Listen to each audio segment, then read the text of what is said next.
What is up, everybody? So before Convicting a Murderer started to air, I was going back and looking at what was being printed in the press at the time of Stephen Avery and Brendan Dassey's arrest, trial, and everything that happened post-trial as well. But when Convicting a Murderer came out, I stopped doing those videos to focus on doing videos about convicting a murderer. But since Convicting a Murderer has concluded, I'm going to go back and continue to do the videos about what was being printed in the press at the time everything was originally going on.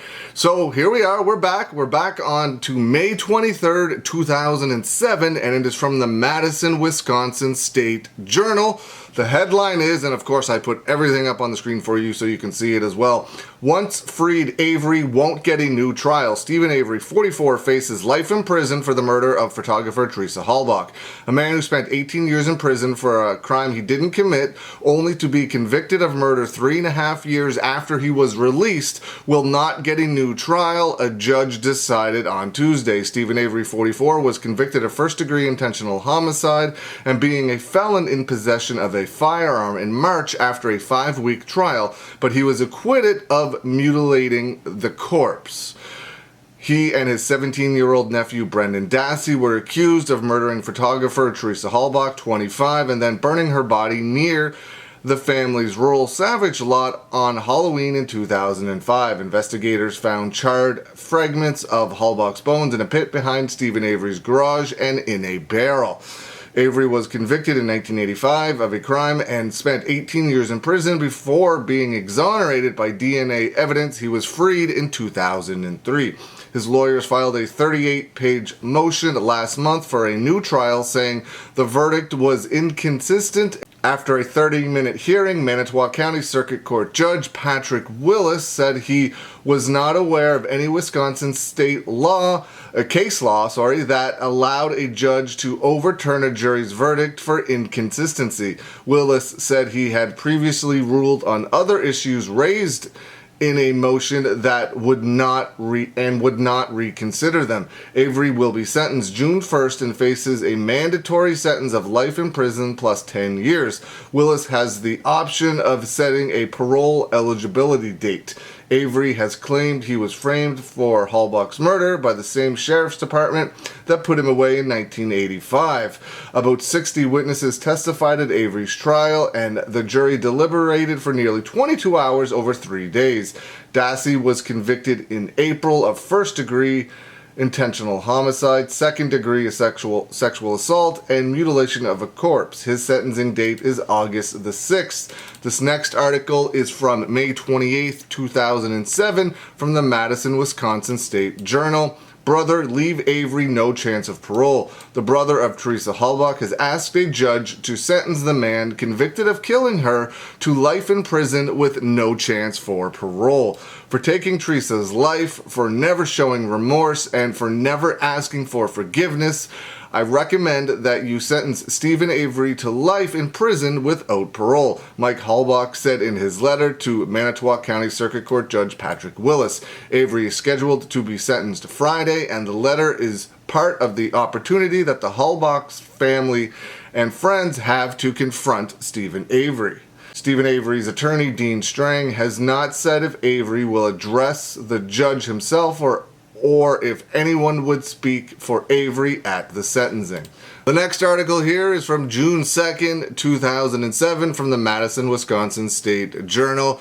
Stephen Avery going back for life. He was sentenced to prison for murdering Teresa Halbach. A man who was convicted of murdering a photographer 3.5 years after his release from prison for a crime he did not commit was sentenced Friday to life in prison with no chance for parole. Stephen Avery, Manitowoc County Circuit Court Judge Patrick Willis reviewed Avery's history of convictions for burglaries, threatening a woman with a gun, and dousing a cat with gasoline before throwing it in a bonfire before sentencing him.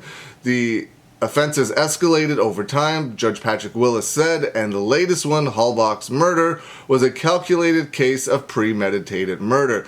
You are probably the most dangerous individual to ever set foot in this courtroom, Willis said Friday. From what I see, nothing in your life suggests that society would ever be safe from your behavior. Stephen Avery spoke briefly Friday, saying he feels sorry for Teresa Halbach's family and their friends, as well as his family and friends. It's hurting everybody, he said. But he said once again that he would eventually prove his innocence. Teresa Halbach, I didn't kill. I am innocent of this. He said, I figure later on I will prove my innocence. 4 months after Avery was arrested, authorities charged his 17-year-old nephew, Brendan Dassey. Five of Teresa Halbach's relatives urged the judge not to grant the possibility of parole. Teresa Halbach's younger brother, Mike Halbach, broke down when he read his statements. Stephen Avery chose my sister Teresa, he said. He thought only of himself. He chose to end her life. He chose to redeem his sins inside himself and point the blame to everyone else. The next article here is from June 10th, 2007. And it states, a Brookfield public defender will look at Stephen Avery's case. A public defender has been asked to take a look at the case of a man convicted of murder 3.5 years after his release from prison for a crime he did not commit. He was sentenced to life in prison with no chance of parole. It was a mutual decision. Attorney Jerry Buting of Brookfield said it was time to get some fresh eyes. Buting said he and fellow attorney Dean Strang would leave the case if Avery is found eligible for a public defender. Buting said the new attorney will consider whether to file any post-conviction motions with the trial court or file an appeal. Stephen Avery has claimed he was framed for Halbach's murder by the same sheriff's department that put him away in 1985. The next article here is from July 30th, 2007, from the Madison, Wisconsin State Journal. Parole a question for boy 17 in Teresa Halbach case. It's certain that Brendan Dassey will be sentenced to a mandatory life in prison this week for his role in the rape and murder of Teresa Halbach. But less certain is whether he will be eligible for parole. Manitowoc County Circuit Court Judge Jerome Fox must decide that this week. The judge will decide whether the 17-year-old would have killed again if he hadn't have been caught, or if the teen is socially inept and susceptible to suggestions of his uncle, Stephen Avery, who was also convicted of killing Teresa Halbach. Brendan Dassey will be sentenced Thursday. Teresa Halbach, 25, was killed October 31st, 2005. Halbach's brother, Mike, would not say what the family will recommend to Judge Fox, but he said Dassey must be held accountable. A Dane County jury deliberated for a fewer than 4 hours in April before convicting Brendan Dassey of first-degree intentional homicide, second-degree sexual assault, and mutilation of a corpse. His uncle was sentenced to life in prison with no parole eligibility after a separate trial before Manitowoc County Circuit Court Judge Patrick Willis. Judge Willis called Stephen Avery the most dangerous individual who ever stepped inside this courtroom. But that sentiment isn't clear when it comes to Brendan Dassey, who had no criminal history and took special education classes as a sophomore in high school. The defense argued Dassey was influenced by investigators when he was questioned about Teresa Halbach, but he only said, I don't know, when asked at a trial. It's because he was scared. That's a pretty easy one to explain. But what do you think? Those are the articles we are going to go over today. Definitely going to be back doing more of these on a more regular basis, but those are the first ones we're going to go over today. What do you think? Leave some comments below. I hope you're having a good day, and I will see you again soon.